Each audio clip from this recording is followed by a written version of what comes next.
इंद्रदेव ने आवाज लगाई हर हर, फिर भी शिव जी के नेत्र नहीं खुले।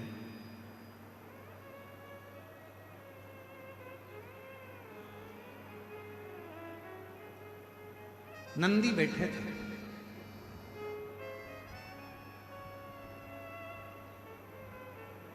और नंदी को बैठा हुआ देखकर, नंदी बैठे थे, इंद्रदेव ने प्रणाम किया है नंदी। और पहले भी कहा, आज फिर कहते हैं, तुम्हारे मन की अगर कोई कामना हो ना, नंदी के कान में जाकर धीरे से पहले भगवान शिव का नाम उच्चारण करो। ओम नमः शिवाय बोलो तो ओम नमः शिवाय, नमः शिवाय बोलो तो नमः शिवाय, तो श्री शिवाय नमस्तुभ्यम बोलो तो श्री शिवाय नमस्तुभ्यम। नंदी के कान में कैसे कहना चाहिए आप लोगों को मालूम है? नंदी के कानों में कहने के लिए दुर्वा का भाग रखा जाता है अपने हाथ में, और दुर्वा के भाग को अपनी हथेली में हाथ में रखकर फिर नंदी के कानों के पास में जाकर धीरे से कहा जाता है, श्री शिवाय नमस्तुभ्यम, श्री शिवाय नमस्तुभ्यम। नंदी से अपने मन की कामना, बाबा हे नंदीश्वर, आपके हृदय में, आपकी दृष्टि में शिव समाये हैं। बाबा बहुत दुखी हूं, बहुत तकलीफ में, बहुत बड़ी कष्ट में। बाबा मेरे कष्ट को शिवजी तक पहुंचाओ ना, मेरे दुख को मिटाओ ना। बाबा अपनी दुख, अपना कष्ट नंदी के कान में कहकर दुर्वा को नंदी के सामने देकर वहां से चल दीजिए। मेरा देव अधिदेव महादेव 3 महीने के अंदर आपकी वो अर्जी स्वीकार जरूर कर। एक दुर्वा का भाग और नंदी के कानों में कहा गया शब्द जीवन का एक आनंद दे।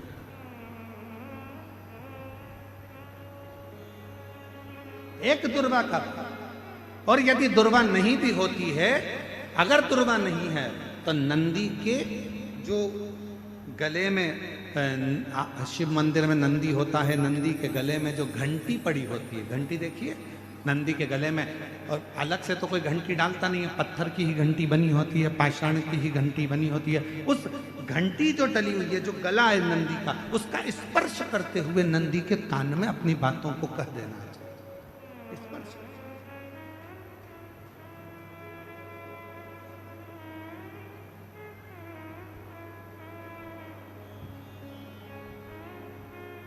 जब हम अपनी मन की कामना भगवान नंदीश्वर को कहते हैं, दिल से प्रार्थना करते हैं, वो सुनता है।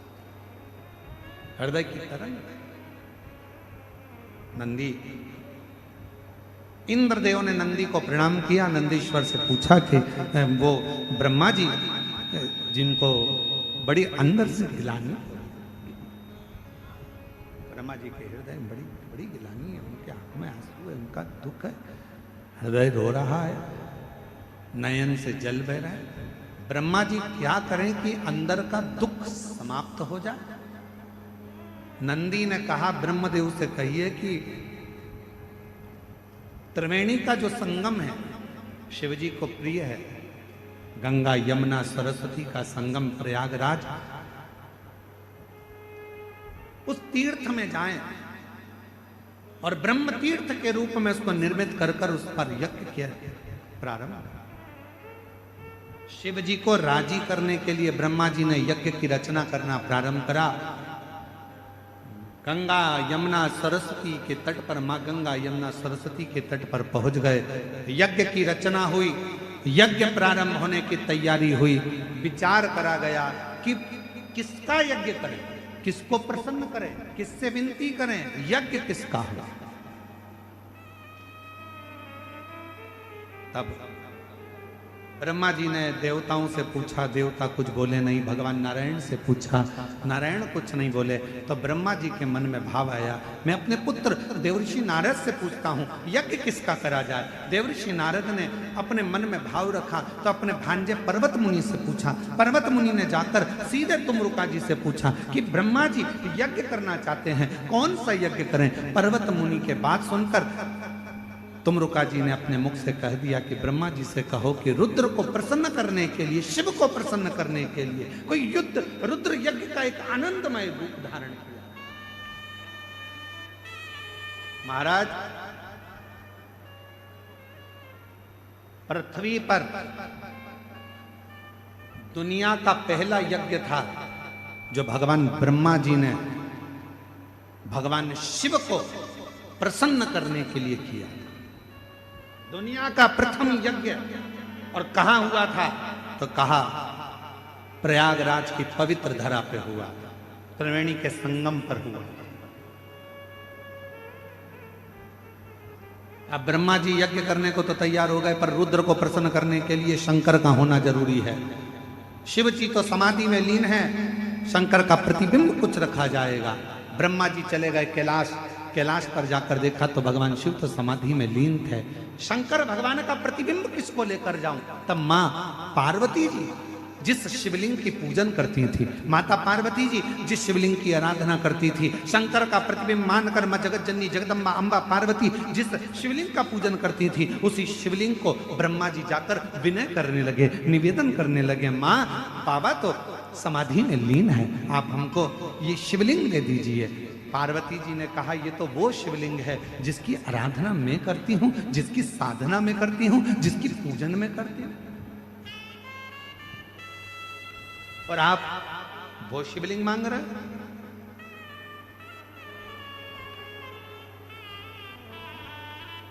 जगदम्बा अम्बा करेंगे, मैं इस शिवलिंग को नहीं दे सकता, ये मेरी पूजन का स्थान है, ये मैं पूजती हूं।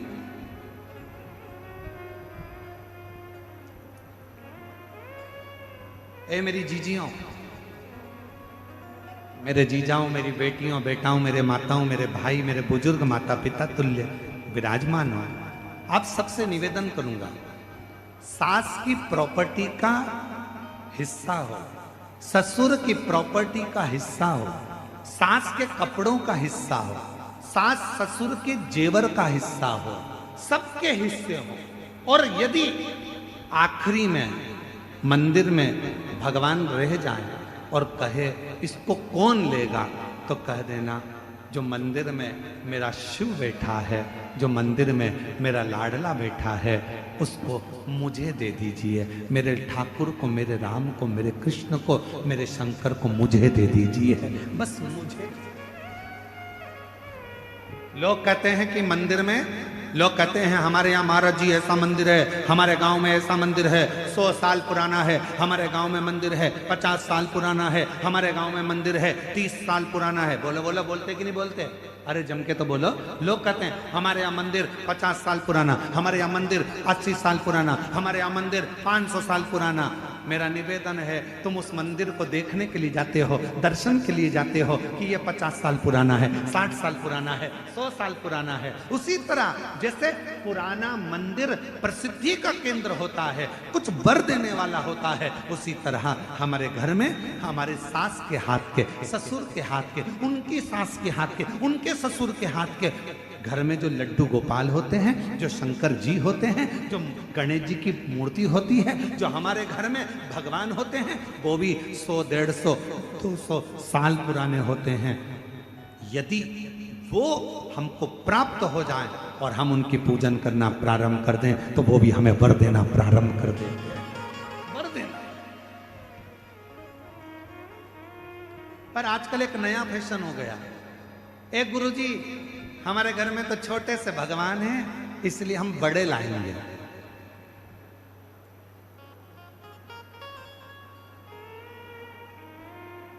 अब घूमने गई मंदिर, कहीं तीर्थ में चली गई, वहां से घर में थे इतने से लड्डू गोपाल, और ये बाजार से ले आई इतने बड़े लड्डू गोपाल। घर में थे इतने बड़े शंकर जी, बाजार जाकर लिए इतने बड़े शंकर जी। घर में थी इतनी बड़ी कुल देवी, बाजार जाकर लिए इतनी बड़ी कुल देवी। ईमानदारी से बोलो, जम के जरा सावधानी से ध्यान रखकर बोलना। जरूरी नहीं कि बड़ी गोली ही असर करेगी, कभी कभी छोटी सी गोली भी पेट दुखने की पेट बंद कर देती है, और कभी कभी छोटी सी गोली जुलाब की हिला देती है। महाराज, भगवान ना कभी छोटा होता है, भगवान ना कभी बड़ा होता है, भगवान तो भक्त के भाव से बड़ा और छोटा होता है। भाव शिव भक्तों के।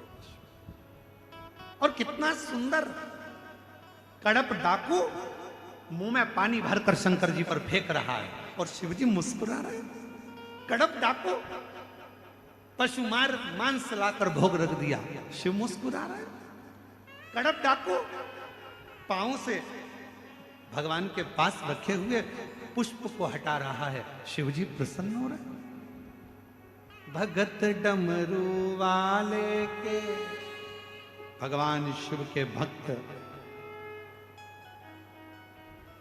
भगवान शंकर के भक्त कड़प अलमस्त है। चित्र के पेड़ पर हिरण को ढूंढ रहा है, साधने के लिए, मारने के लिए तैयार खड़ा है, और छाजल में से पानी नीचे गिर रहा है शंकर के ऊपर।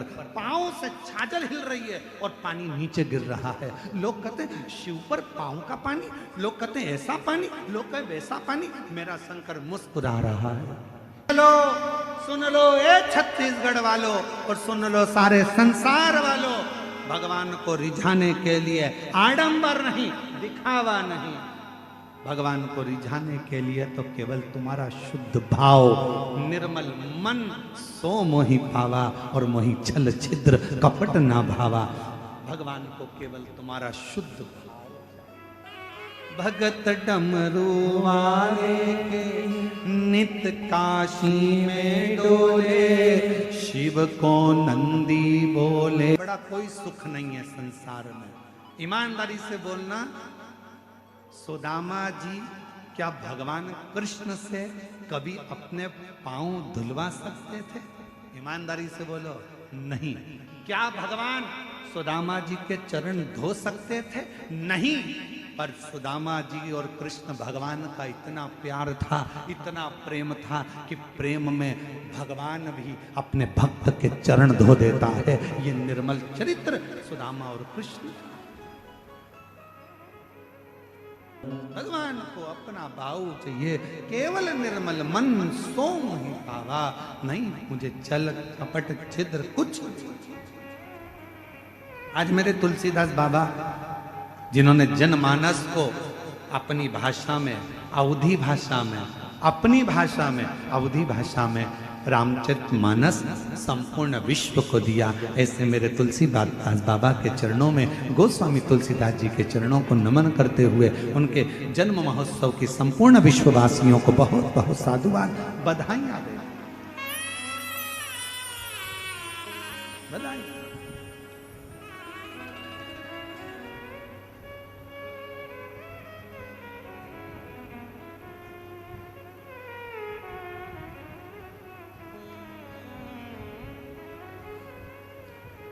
कितनी सुंदर, अगर रामचरितमानस नहीं मिलती तो जनमानस को क्या, अवधी भाषा में, साधारण भाषा में जनमानस के कल्याण के लिए दिया।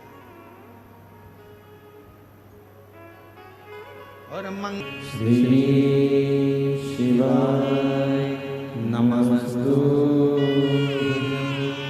श्री शिवाय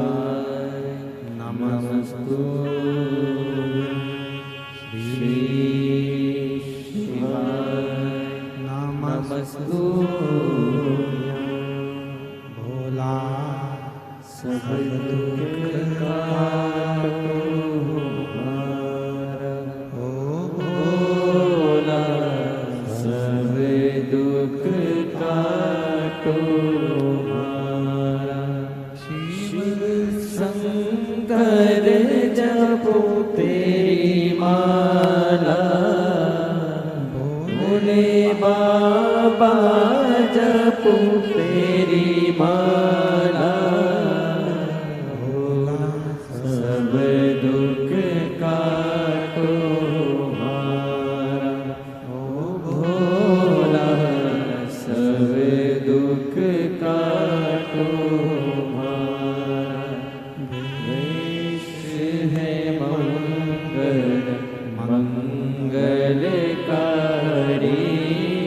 वेश है मंगल मंगलकारी। शमशाने वाले